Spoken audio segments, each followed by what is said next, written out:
Okay, here's my portfolio. My biggest position here right now, May 25th, Bitx. This is 2 times Bitcoin strategy.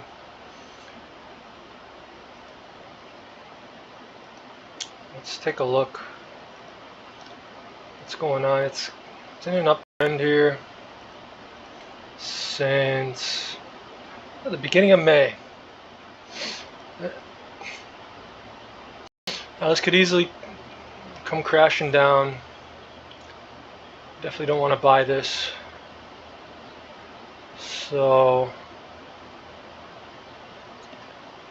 let's take a trend line. That's right now this is in a trend that it could go all the way back down here to 35 easily, and it could actually go down to 33 easily, and I'd be fine with that. This is actually in my retirement account. What I'm saying is, in the long term, Bitcoin is going to, all this does is follow Bitcoin. It's 2x leveraged, and in the long term I can see this hitting 140 because it was at 60, and that's the equivalent of Bitcoin about 70,000, and I think Bitcoin can hit 150,000, so a little more than double, but certainly 120. So that's my biggest holding. Zoom I just bought. Zoom I bought with earnings. I bought that for earnings, and I held through the wild earnings day. Went up and went down. It went up, down, and up. And then on Thursday, down.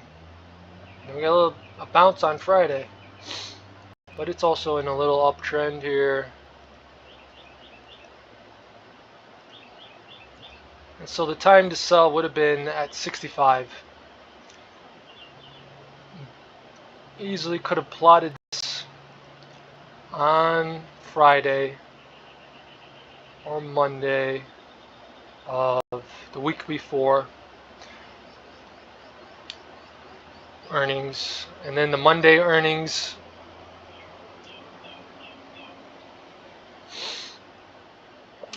but we could have sold it because it hits near the top of the channel, right? So it didn't hit the top of the channel. So when do you sell? Well, it's above the mid, and now here's the thing: we got this trend, and it's very extreme short term.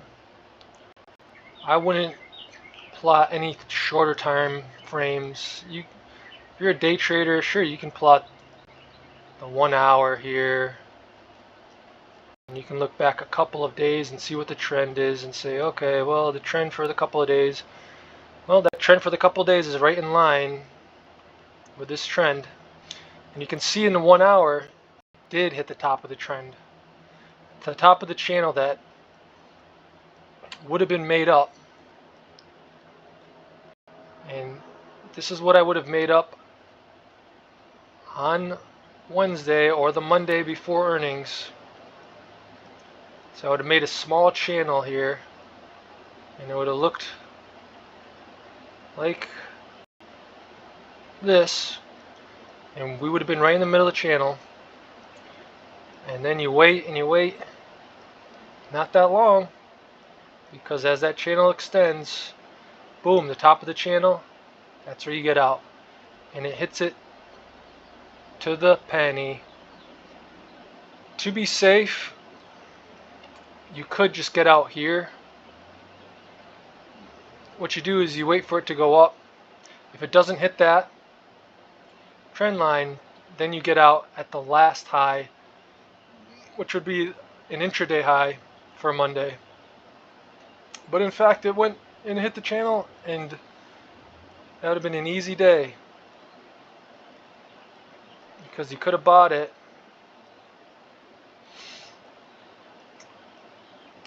on the run up to earnings. You just buy it on the Monday, right?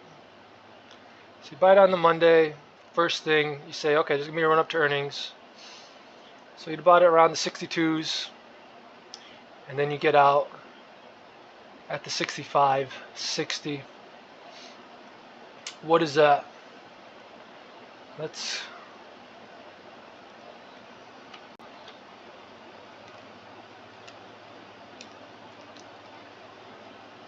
get the calculator out.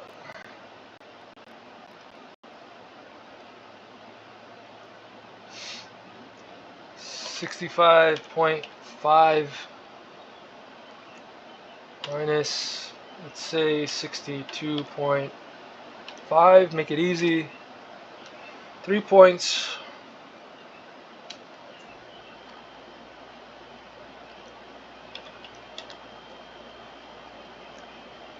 $4.5% gain. If you can make a 4.5% gain every week, I'm telling you, a 4.5% gain every week is just gonna be incredible. You're gonna say, "Oh yeah, well sometimes you're not gonna make that." I know. That's why you can't say that you're gonna make 200% for the year or 100%. But it's quite substantial gain. Uber, this is now my second biggest holding. I bought calls in Uber because I had shares. Somewhere around here. I changed my strategy because I went into a buying frenzy. I switched up my strategy and I bought in this area here. Well, more like in this area. So somewhere, I don't know, 66 to 64, 65, let's say.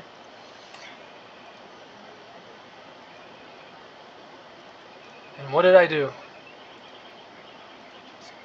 Oh wow, all these little dots that I'm making. Okay, let's just, how about this? Just clean it up. But you saw that light yellow line. Anyway, you see this yellow line? That denotes a top for me, and that's a top within a year. So back here in December, and then right here, so it was resistance, and then it became support in January.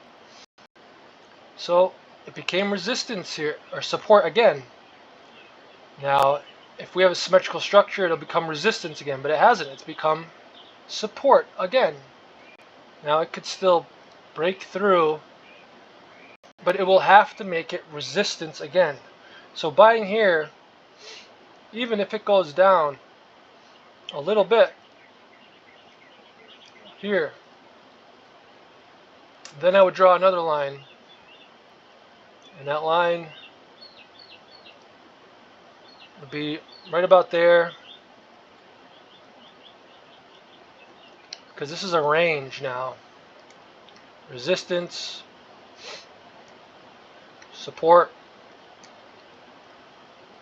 but we don't need that line yet because we haven't come to that situation. But we've got some time. So of course, what could happen is from here, something like this. That's why I bought calls. Anticipating this gain, this leg up is bigger than this leg down. It's as simple as that.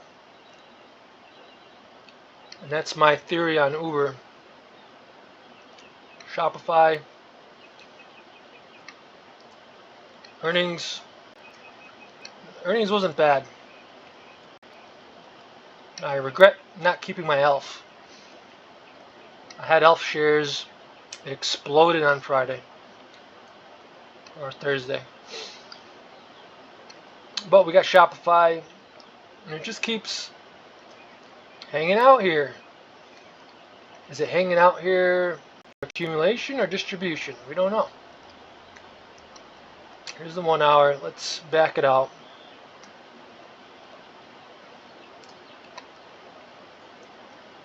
Okay, so we got this right here, and that goes way back, okay? So it's an orange line. So orange line is a line in the sand, but we got, look at this.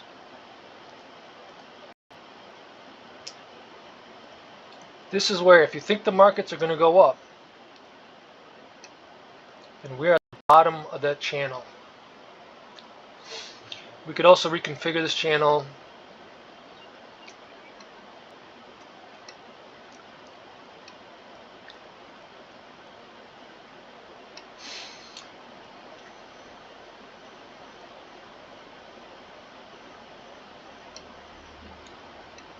To the tops.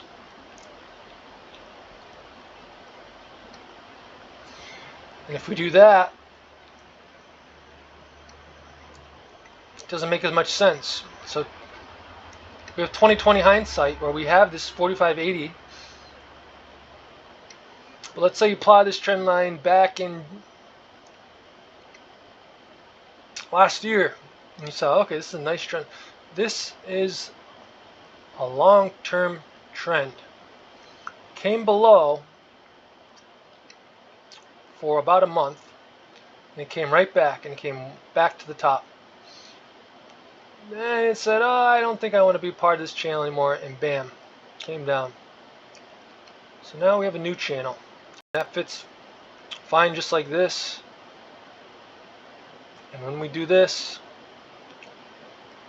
okay, so we're at the bottom of this channel. So I have shares. Now if it goes lower,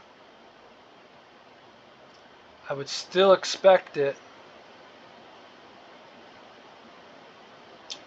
If it goes lower, I would still expect it to retest this level. That's why I think this is a low risk type of entry. I could be wrong here, and then maybe earnings will save it and it'll jam up higher because it's a fine stock. Okay, Robinhood. Robinhood's going to be a big winner from Bitcoin's rise. They have a lot of crypto, and we're going to hit. Unfortunately, all-time highs are way up, way up there. So this isn't quite blue sky territory, but essentially we're going to have something like that possibly. And then what's the counter? Everything collapses. And we have this. So I actually did disperse my hood, but I'm going to get back into it. I dispersed it because I thought that this would continue. I'll wait for another pullback possibly and get back in. But we are in a bull market. This is the Chinese stocks. I had this down here, got out, got back in. Anyway, we had it somewhere here and it came up. Now, when you look back, this is a leveraged Chinese stocks. You go from this wick here. Let me think. There's that. And then there's that. Once it hits this, that's a good time to sell. In fact, it did hit it on Monday the 13th of this month. Good time to sell. And then you miss out on all this gain. Oh, well, you know what? I still missed out on all this gain because I held through this, and then I held through it going all the way back down. When do you want to pick this up? Well, those yellows are highs, and the blues are lows. If it gets back down to here, it's a good pickup. Right here, we're 50-50. Could go back down and test this support, and it could go up and just crash back up to here.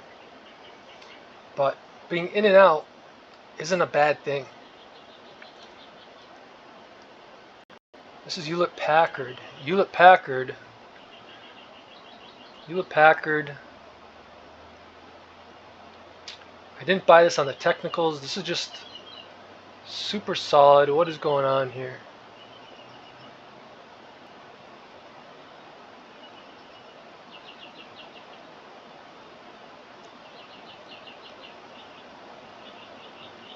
They have a split. I don't see the S.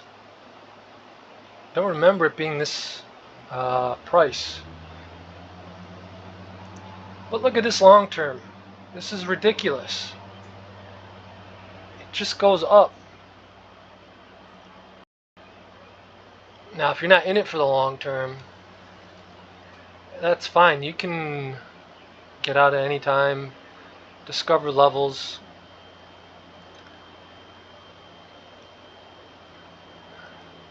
Could have done a regression there, but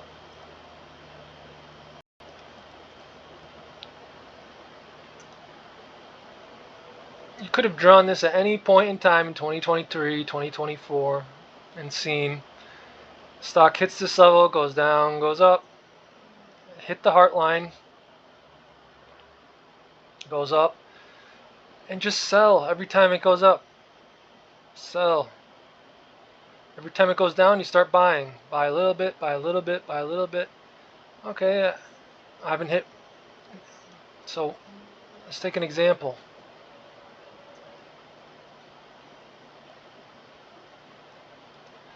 And you shouldn't do this because you're likely to be very bad at doing this.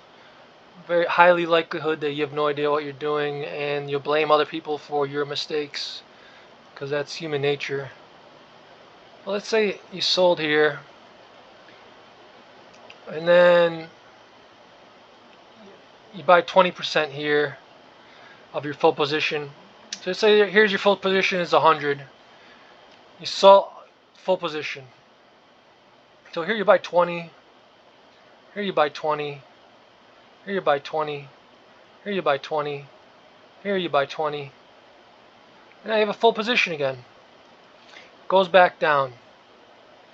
But again, you're thinking we're in a bullish setup where it's not going to go below the heart line too much. If it does go below the heart line, then you start converting your position into options. But here it's just stocks. Okay, you're down here. Here your average price isn't so good. But look at this. Look how long it took. 2 days. In 2 days you get everything back. And what do? You don't sell on the green. Okay? When you get a green, you don't sell. Look at this. So you wouldn't have sold there. Actually, you would have sold it here. And you wouldn't have sold it on this green, you would have sold it on that red. It went up, okay, and then it went down below, and so you sold it just below. So at 1668, that's your stop loss. Boom. Or that's your upside gain or your limit, whatever. Then you come back and you start buying here. And what are the levels that you buy at? I mean, you could do Fibonacci. You could do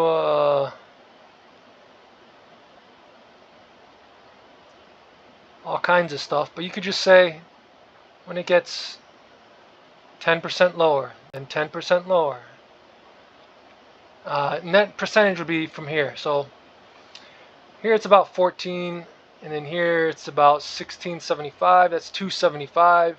So every 28 cents you would buy. So here the next buy would be like 1645. So you buy here.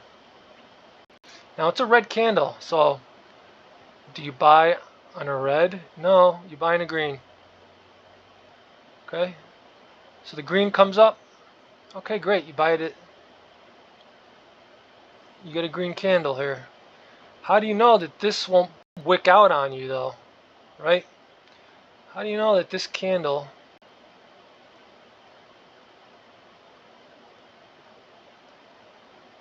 won't actually turn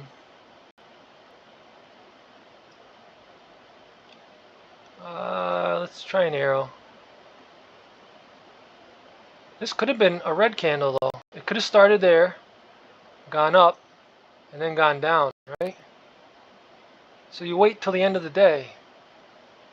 At the end of the day, you got a green. You don't have to wait till the end of the day because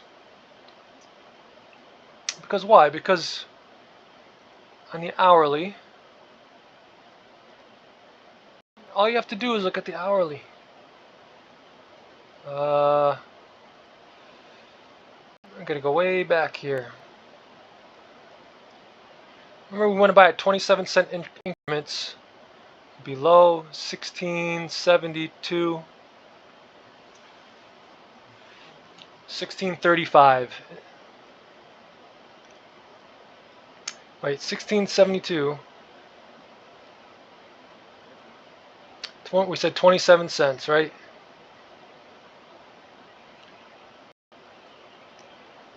You don't buy in the red, so it comes down. Wait until the next day. And here we've got that Tuesday. Look at this candle here on Tuesday. Wow, that is crazy. But anyway, you would have just assumed that it goes up. It went down, down. Okay, so that's not actually... am I looking at pre-market? Yeah, I'm looking at extended, which you can use.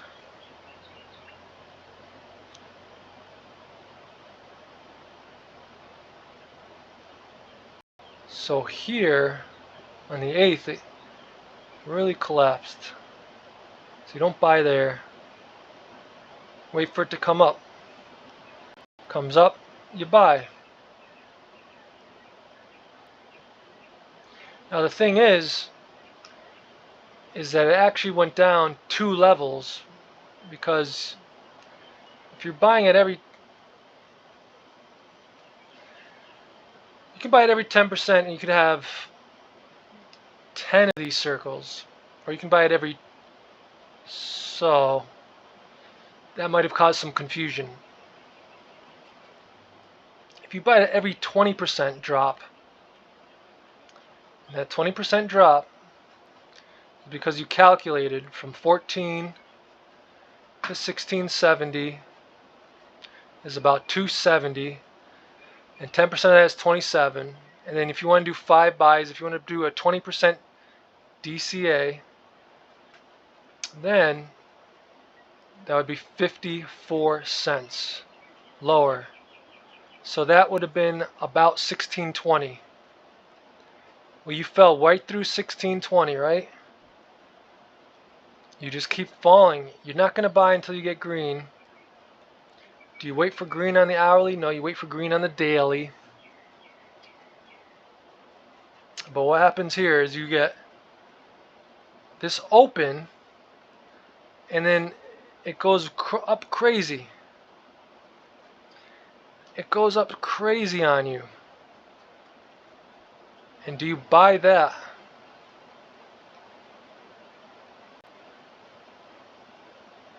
You buy on the green, but it's hit this sell. So you could actually short it there. And if you had shorted it intraday, then you could have done really well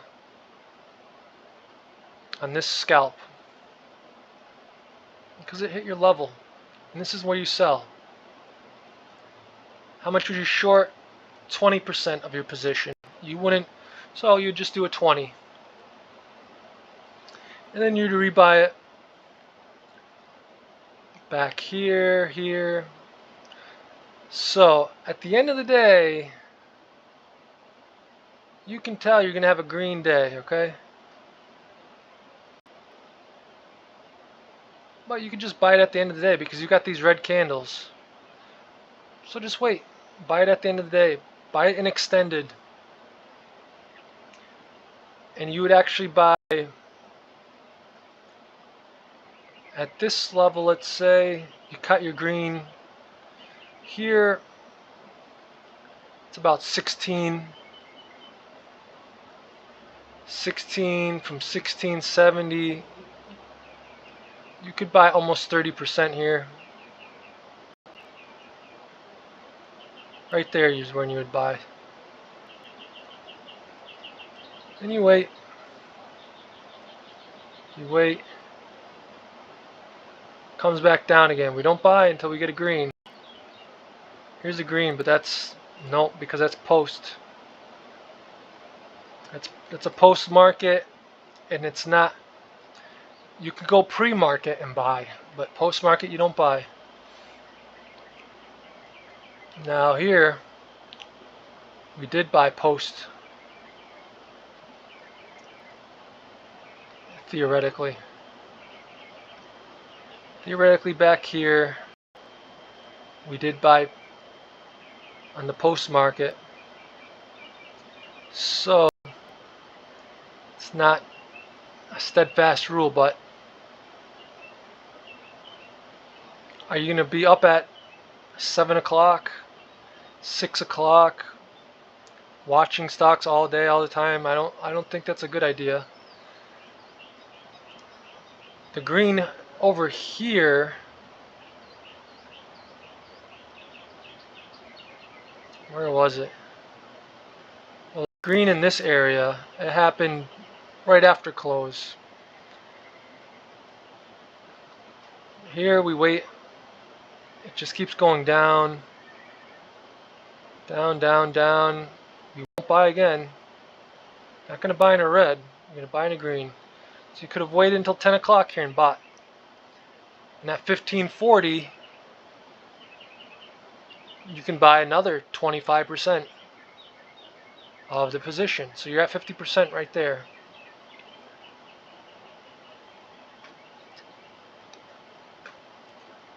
I hope you're understanding what I'm trying to say. Okay, I got Palantir. Palantir.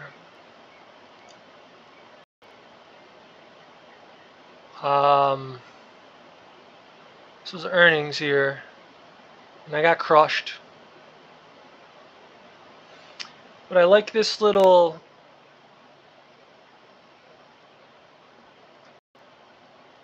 support area where we got higher lows. I like that a lot. So I'm in Palantir. This is just one of the best companies out there. SMCI, this was I bought after Nvidia's earnings, and it went down actually, but it recovered. Now I actually had this before. I bought it on the run up to Nvidia's earnings, but unfortunately we didn't catch it over here where it broke this trend line. This would have been a great time to buy here, Tuesday, May 14th. But we bought it somewhere around here, and we're basically even. SOX L, this is just the easiest slam dunk in a bull market right here. Now, of course, if you buy it, you're going to lose because you're going to screw it up in some way. But I bought this here. It's kind of, so I make trend lines 20/20 hindsight, and yeah, so it comes below the trend line. That doesn't matter. So we're at the top of the trend line here. It's a good time to sell it at the heart line. In the bull market, you buy at the heart line. So we bought it, and it just wins and wins. What about this downturn that we had here?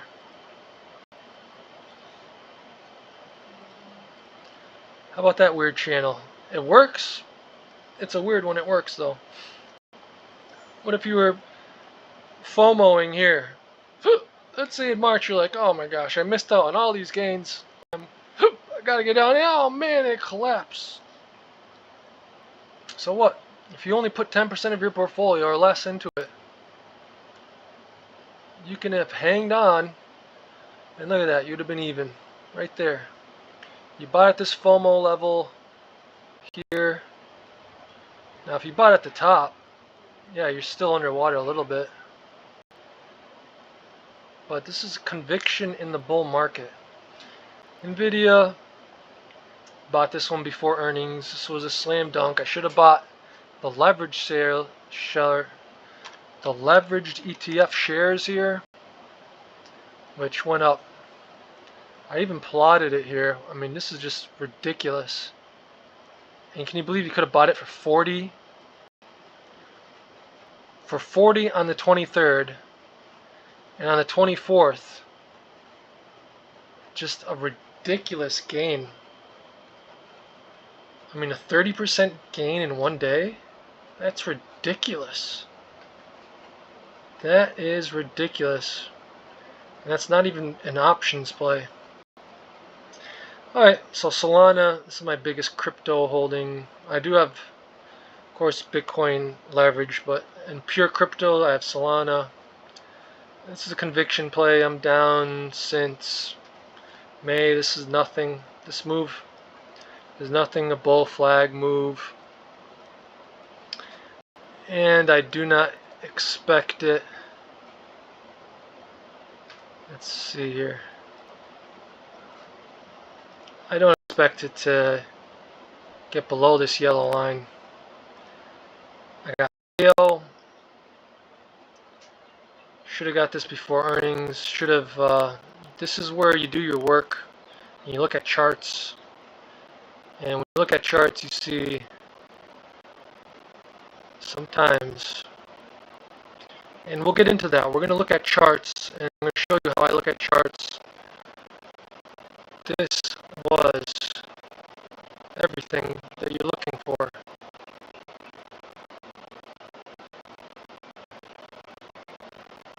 I don't know if this is the correct harmonic here, but to me that looks pretty good. This is close to an 886 over here. It's just a cipher pattern. But to me that looked like something was brewing, right? But I didn't get on it until afterwards. But we're still so happy to get it in at the bottom, right?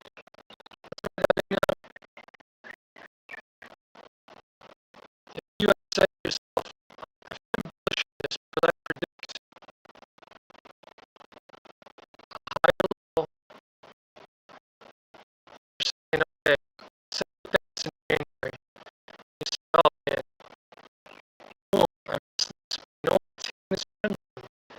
This trend line was would have been on September. Hitting the trend line. Let me wait for a little bit higher level. So, heard this, and you say,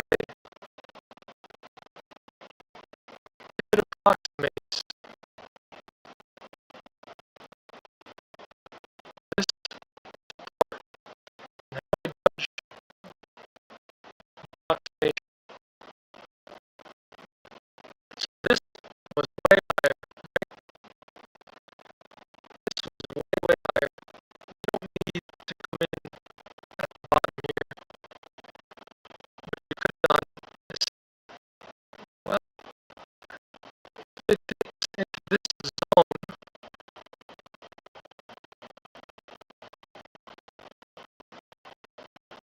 this is your zone, and you say, okay, if it dips into this zone, this is DCA, and you're bullish, right? You're bullish thesis, so your DCA at 100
position, so I have 11 positions. And I do have wing. I'm going to add wing to this. Wing is another hedge position. So I have 2 hedges and 11 positions. So I need to cut a position on Monday. I'm 1 above. I'm definitely not cutting this. This thing just, this little thing, 68 cents, 603. That's a huge move.